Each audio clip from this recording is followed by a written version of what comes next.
लोगों कर उत्तम कुल में जन्म लेना। शरीर के व्यावहारिक तथा पारमार्थिक दो रूपों का वर्णन। अजपा जप की विधि। भगवत प्राप्ति के साधनों में भक्ति योग की प्रधानता। गरुड़ जी ने कहा, धर्मात्मा व्यक्ति स्वर्ग के भोगों को भोग कर पुनः निर्मल कुल में उत्पन्न होता है। इसलिए माता के गर्भ में उसकी उत्पत्ति कैसे होती है, इस विषय में बताइए। हे करुणानिधे, पुण्यात्मा पुरुष इस देह के विषय में जिस प्रकार विचार करता है वह मैं सुनना चाहता हूँ, मुझे बताइए। श्री भगवान ने कहा, हे ताक्ष्य, तुमने ठीक पूछा है। मैं तुम्हें परम गोपनीय बात बताता हूँ जिसे जान लेने मात्र से मनुष्य सर्वज्ञ हो जाता है। पहले मैं तुम्हें शरीर के पारमार्थिक स्वरूप के विषय में बतलाता हूँ, जो ब्रह्मांड के गुणों से संपन्न है और योगियों के द्वारा धारण करने योग्य है। इस पारमार्थिक शरीर में जिस प्रकार योगी लोग षट चक्र का चिंतन करते हैं और ब्रह्मरंध्र में सच्चिदानंद स्वरूप ब्रह्म का जिस प्रकार ध्यान करते हैं, वह सब मुझसे सुनो। पुण्यात्मा जीव पवित्र आचरण करने वाले लक्ष्मी संपन्न गृहस्थों के घर में जैसे उत्पन्न होता है और उसके पिता एवं माता के विधान तथा नियम जिस प्रकार के होते हैं, उनके विषय में तुमसे कहता हूँ। स्त्रियों के ऋतुकाल में 4 दिन तक उनका त्याग कर देना चाहिए, उनसे दूर रहना चाहिए। उतने समय तक उनका मुख भी नहीं देखना चाहिए, क्योंकि उस समय उनके शरीर में पाप का निवास रहता है। विश्वरूप के वध से इंद्र को लगी हुई ब्रह्म हत्या का एक अंश स्त्रियों को दिए जाने की कथा तैत्तरीय संहिता, रामायण, शांति पर्व, बृहत पराशर स्मृति तथा अनेक पुराणों में है। तैत्तरीय संहिता में रजस्वला के साथ वार्तालाप, शयन तथा उसके हाथ का अन्न भक्षण वर्जित किया गया है। चौथे दिन वस्त्रों सहित स्नान करने के अनंतर वह नारी शुद्ध होती है तथा 1 सप्ताह के बाद पितरों एवं देवताओं के पूजन अर्चन तथा व्रत करने के योग्य होती है।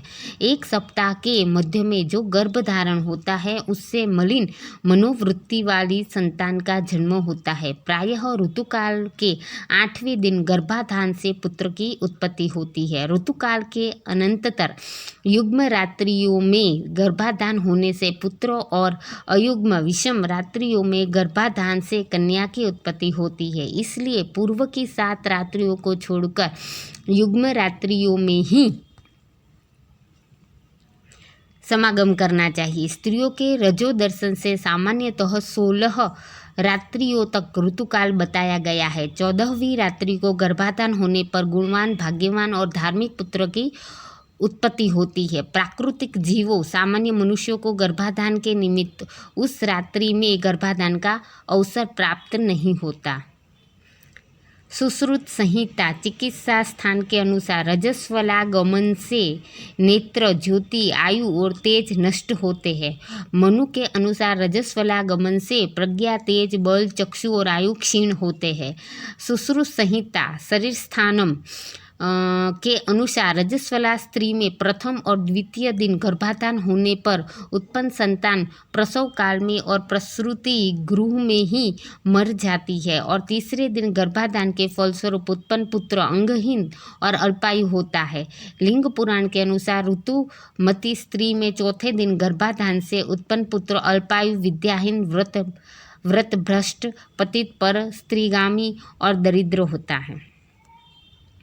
5वें दिन स्त्री को मधुर भोजन करना चाहिए। कड़ुआ, खारा, तीखा तथा उष्ण भोजन से दूर रहना चाहिए। तब स्त्री का वह क्षेत्र गर्भाशय औषधि का पात्र हो जाता है और उसमें संस्थापित बीज अमृत की तरह सुरक्षित रहता है और औषधि क्षेत्र में बीजोपन गर्भाधान करने वाला स्वामी अच्छे फल, स्वस्थ संतान को प्राप्त करता है। तांबुल खाकर, पुष्प और श्रीखंड, चंदन से युक्त होकर तथा पवित्र वस्त्र धारण करके मन में धार्मिक भावों को रखकर पुरुष को सुंदर शैया पर संवास करना चाहिए।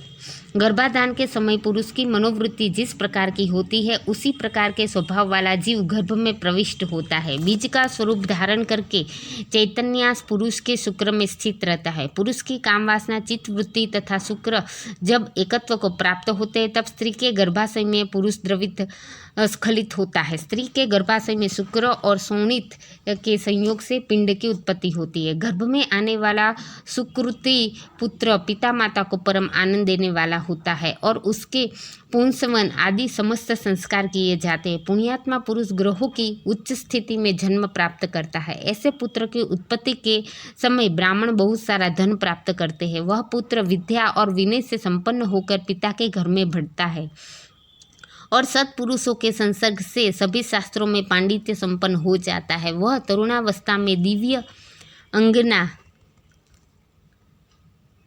आदि का योग प्राप्त करता है और दानशील तथा धनी होता है। पूर्व में किए हुए तपस्या, तीर्थ सेवन आदि महापुण्यों के फल का उदय होने पर वह नित्य आत्मा और अनात्मा अर्थात परमात्मा और उसमें भिन्न पदार्थों के विषय में विचार करने लगता है, जिससे उसे यह बोध होता है कि सांसारिक मनुष्य भ्रमवश रस्सी में सर्प के आरोप की भांति वस्तु अर्थात सच्चिदानंद ब्रह्म में अवस्तु अर्थात अज्ञान आदि जगत प्रपंच का अध्यारोप करता है। तब अपवाद अर्थात मिथ्या ज्ञान या भ्रम ज्ञान के निराकरण से रस्सी में सर्प की भ्रांति के निराकरण पूर्वक रस्सी की वास्तविकता के ज्ञान के समान ब्रह्मरूपी सत्य वस्तु में अज्ञान आदि जगत प्रपंच की मिथ्या प्रतीति के दूर हो जाने पर और ब्रह्मरूप सत्य वस्तु का सम्यक ज्ञान हो जाने पर वह उसी सच्चिदानंद ब्रह्म का चिंतन करने लगता है। सांसारिक पदार्थ रूप असत अवस्तु या अनात्म पदार्थों से अन्वित या संबंध होने वाले इस ब्रह्म के संगत रहित शुद्ध स्वरूप के सम्यक बोध के लिए मैं तुम्हें इसके साथ अन्वित या संबंध प्रतीत होने वाले पृथ्वी आदि अनात्म वर्ग के अर्थात पंचभूतों आदि के गुणों को बतलाता हूँ। पृथ्वी, जल, अग्नि, वायु तथा आकाश ये 5 स्थूल भूत कहे जाते हैं और यह शरीर इन्हीं 5 भूतों से बनता है, इसलिए 5 भौतिक कहलाता है।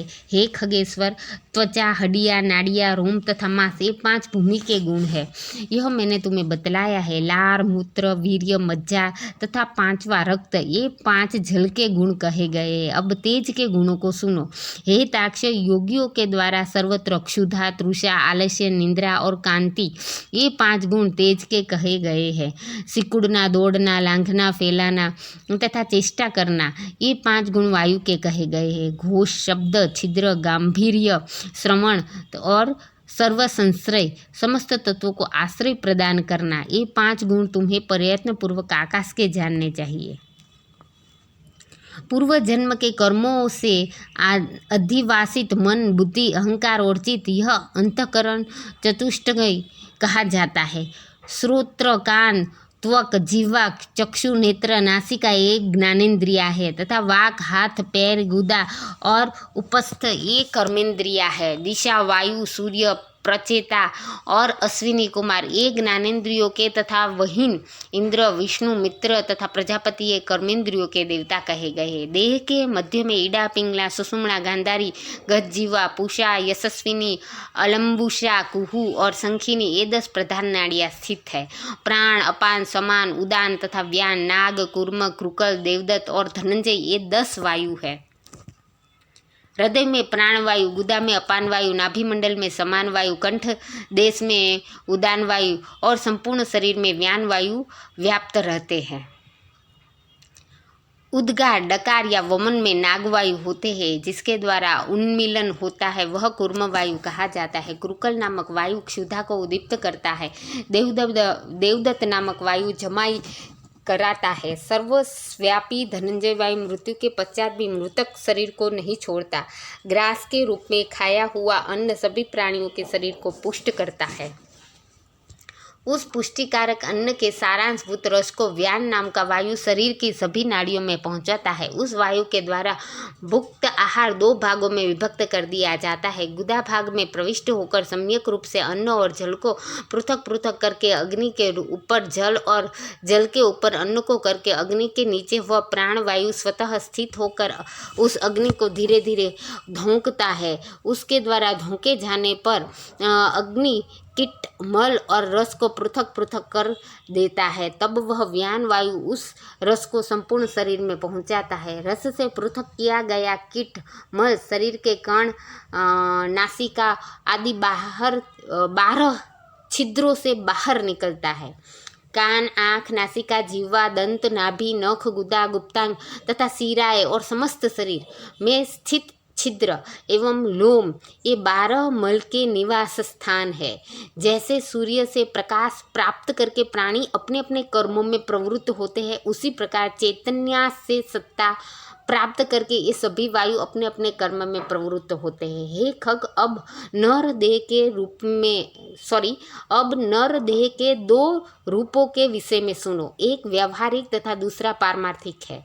हे विनतासुत, व्यावहारिक शरीर में 3.5 करोड़ रोम, 7 लाख केश, 20 नख तथा 32 दांत सामान्यतः बताए गए हैं। इस शरीर में 1000 पल मांस, 100 पल रक्त, 10 पल मैदा, 70 पल त्वचा, 12 पल मज्जा और 3 पल महारक्त होता है। पुरुष के शरीर में 2 कुंड शुक्र और स्त्री के शरीर में 1 कुंड शोणित रज होता है। संपूर्ण शरीर में 360 हड्डियां कही गई है। शरीर में स्थूल और सूक्ष्म रूप से करोड़ों नाड़ियां है। इसमें 50 पल पित्त और उसका आधा अर्थात 25 पल श्लेष्मा कप बताया गया है। सदा होने वाले विष्ठा और मूत्र का प्रमाण निश्चित नहीं किया गया है। व्यावहारिक शरीर इन उपर्युक्त गुणों से युक्त है। पारमार्थिक शरीर में सभी 14 भुवन, सभी पर्वत, सभी द्वीप एवं सभी सागर तथा सूर्य आदि ग्रह सूक्ष्म रूप से विद्यमान रहते हैं। पारमार्थिक शरीर में मूलाधार आदि 6 चक्र होते हैं। ब्रह्मांड में जो गुण कहे गए हैं वे सभी इस शरीर में स्थित है। योगियों के धारणास्पद उन गुणों को मैं बताता हूँ जिनकी भावना करने से जीव विराट स्वरूप का भागी हो जाता है। पैर के तलवे में तललोक तथा पैर के ऊपर वितललोक जानना चाहिए। इसी प्रकार जानू में सुतललोक और जांघों में महातल जानना चाहिए। शक्ति के मूल में तलातल, गृहस्थान में रसातल, कटी प्रदेश में पाताल। इस प्रकार पैरों के तलवों से लेकर कटी पर्यंत 7 अधोलोक कहे गए हैं। नाभि के मध्य में भूरलोक, नाभि के ऊपर भूवरलोक, हृदय में स्वर्गलोक, कंठ में महरलोक, मुख में जनलोक, ललाट में तपलोक और ब्रह्मरंध्र में सत्यलोक स्थित है। इस प्रकार 14 लोक पारमार्थिक शरीर में स्थित है। त्रिकोण के मध्य में मेरु, अधः कोण में मंदर, दाहिने कोण में कैलाश, वाम कोण में हिमाचल, ऊर्ध्व रेखा में निषद, दाहिनी ओर की रेखा में गंधमादन तथा बाईं ओर की रेखा में रमणाचल नामक पर्वत स्थित है। ये 7 कुल पर्वत इस पारमार्थिक शरीर में है। अस्थि में जम्बू द्वीप, मज्जा में शाक द्वीप, मांस में कुश द्वीप, सिराओं में कौंच द्वीप, त्वचा में सालमली द्वीप, रोम समूह में गोमेद द्वीप और नख में पुष्कर द्वीप की स्थिति जाननी चाहिए। तत्पश्चात सागरों की स्थिति इस प्रकार है। हे विंतासुत, क्षार समुद्र मूत्र में, क्षीर सागर दूध में, सूरा का सागर श्लेष्म कफ में, ध्रुत का सागर मज्जा में, रस का सागर शरीरस्थ रस में और दधि सागर रक्त में स्थित समझना चाहिए। स्वादुदक सागर को लंबी का स्थान कंठ के लटकते हुए भाग अथवा उपजीवा या काकल में समझना चाहिए। नाद चक्र में सूर्य, बिंदु चक्र में चंद्रमा, नेत्रों में मंगल और हृदय में बुध को स्थित समझना चाहिए। विष्णु स्थान अर्थात नाभि में स्थित मणिपुर चक्र में बृहस्पति तथा शुक्र में शुक्र स्थित है। नाभि स्थान नाभि गोलक में शनैश्चर स्थित है और मुख में राहु स्थित कहा गया है। वायु स्थान में केतु स्थित है। इस प्रकार समस्त ग्रह मंडल इस पारमार्थिक शरीर में विद्यमान है। इस प्रकार अपने इस शरीर में समस्त ब्रह्मांड का चिंतन करना चाहिए। प्रभात काल में सदा पद्मासन में स्थित होकर षट चक्रों का चिंतन करें और यथोक्त क्रम से अजपा जप करें। अजपा नाम की गायत्री मुनियों को मोक्ष देने वाली है। इसके संकल्प मात्र से मनुष्य सभी पापों से मुक्त हो जाता है। हे ताक्ष, सुनो, मैं तुम्हें अजपा जप का उत्तम क्रम बताता हूँ, जिसको सर्वदा करने से जीव भाव से मुक्त हो जाता है। मूलाधार, स्वादिष्ठान, मणिपुर, अनाहत, विशुद्ध तथा आज्ञा, इन्हें षट चक्र कहा गया है। इन चक्रों का क्रमशः मूलाधार गुदा प्रदेश के ऊपर में, लिंग प्रदेश में, नाभि में, हृदय में, कंठ में, भौहों के मध्य में तथा ब्रह्मरंध्र सहस्त्रार में चिंतन करना चाहिए। इन चक्रों का क्रमशः मूलाधार गुदा प्रदेश के ऊपर में, लिंग प्रदेश में, नाभि में, हृदय में, कंठ में, भौहों के मध्य में तथा ब्रह्मरंध्र सहस्त्रार में चिंतन करना चाहिए। मूलाधार चक्र चतुर्दलाकार अग्नि के समान और व से स पर्यंत वर्णों अर्थात व, श और श का आश्रय है। स्वाधिष्ठान चक्र सूर्य के समान दीप्तिमान ब से लेकर ल पर्यंत वर्णों अर्थात ब, भ, म, य, र, ल का आश्रय स्थान और षड्दलाकार है। मणिपुर चक्र रक्तिम आभा वाला 10 दलाकार और ड से लेकर फ पर्यंत वर्णों अर्थात ड, ढ, हण, त, थ, द, ध, न, प, फ का आधार है। अनाथ चक्र 12 दलाकार स्वर्णिम आभा वाला तथा क से ठ पर्यंत वर्णों अर्थात क, ख, ग, घ, च, छ, ज, ट, ठ से युक्त है। विशुद्ध चक्र 16 दलाकार 16 स्वरों अ, आ, ई, उ, रु, लु, ए, ओ, औ, अह से युक्त कमल और चंद्रमा के समान कांति वाला होता है। आज्ञा चक्र हम सह इन 2 अक्षरों से युक्त द्विदलाकार है और रक्तिम वर्ण का है।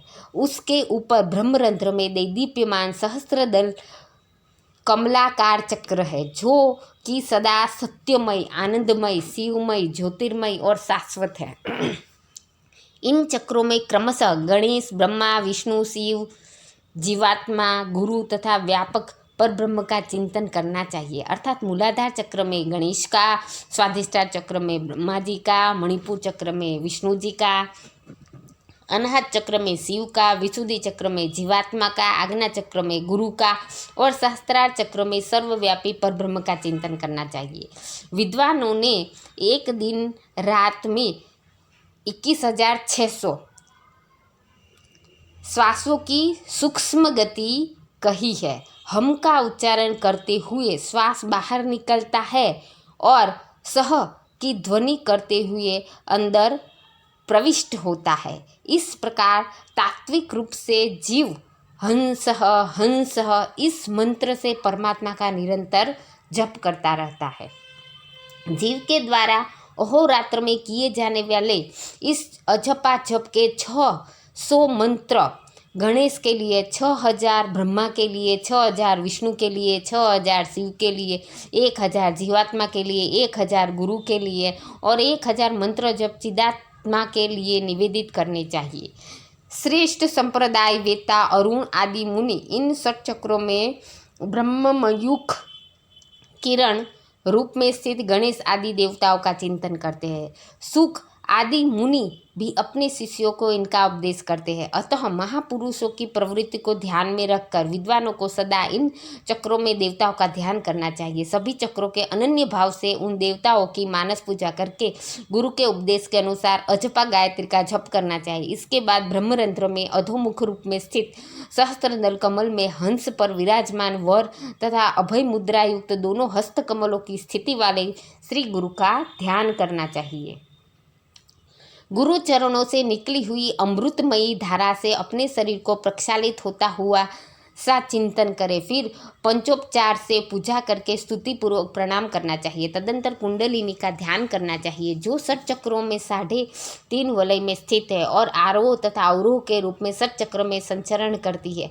तदंतर ब्रह्मरंध्र से बहिर्गत सुषुम्ना नामक धाम प्रकाश मार्ग का ध्यान करना चाहिए। उस मार्ग से जाने वाले पुरुष विष्णु के परम पद को प्राप्त करते हैं। इसके अनंतर ब्राह्म नामक मुहूर्त में मेरे द्वारा चिंतित आनंद स्वरूप स्वप्रकाश सनातन रूप का सदा ध्यान करना चाहिए। इस प्रकार गुरु के उपदेश से मन को निश्चल बनाए। अपने प्रयत्न से ऐसा नहीं करे क्योंकि गुरु के उपदेश के बिना साधक का पतन हो सकता है। इस प्रकार अंतर्याग संपन्न करके बहिर्याग का अनुष्ठान करना चाहिए। स्नान तथा संध्या आदि कर्मों को करके विष्णु और शिव की पूजा करनी चाहिए। देह का अभिमान रखने वाले अर्थात 5 भौतिक शरीर को ही अपना शरीर समझने वाले व्यक्तियों की वृत्ति अंतर्मुखी नहीं हो सकती। इसलिए उनके लिए सरलतापूर्वक की जा सकने वाली मेरी भक्ति ही मोक्ष आदि का हो सकती है। यद्यपि तपस्या और योग साधना आदि भी मोक्ष के मार्ग है, तो भी संसार चक्र में फंसे हुए व्यक्तियों के उद्धार के लिए मेरा भक्ति मार्ग ही समीचीन उपाय है। ब्रह्मा आदि देवों ने वेद और शास्त्र का पुनः पुनः विचार करके 3 बार यही सिद्धांत सुनिश्चित किया है।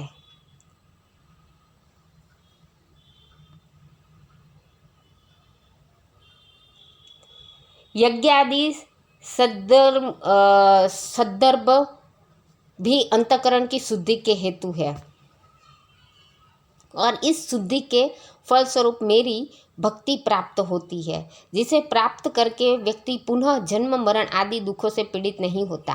हे ताक्ष, जो सुकृति मनुष्य इस प्रकार का आचरण करता है वह मेरी भक्ति के योग से सनातन मोक्ष पद प्राप्त करता है। इस प्रकार गरुड़ पुराण के अंतर्गत सारोद्धार में सुकृति जन्माचरण निरूपण नामक 15वां अध्याय पूरा हुआ।